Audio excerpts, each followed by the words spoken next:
Good morning guys. On the way kami sa Amaya Sears Bermosa. Imimit namin yung client na nagpa-reserve ng unit 3 days ago. So story time no. Last day of June, nag-inquire sila sa dito sa property.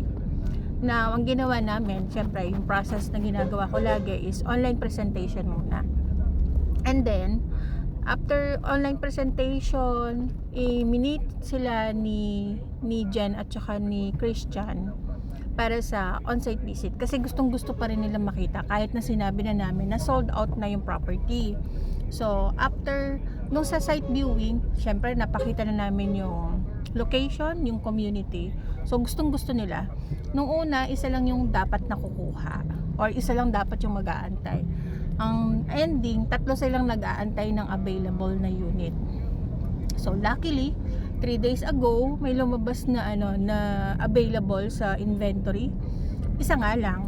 So na-reserve agad yon kasi gustong-gusto talaga nilang makakuha ng property doon. So na-reserve agad yon. So ayun nga, on the way kami sa Bermosa para pakita sa kanila yung exact na location nung unit na nakuha nila. So, sa inyo, yun din pa rin ang aking nag-i-advise sa inyo.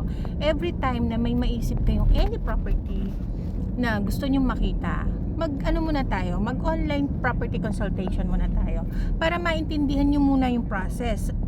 Ano ba yung process?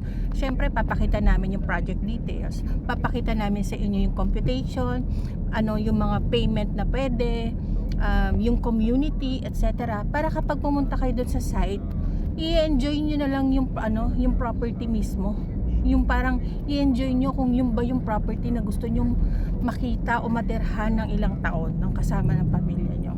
So, kapag po kayo ay may mga gustong property na i-check, let us know, message nyo lang po kami.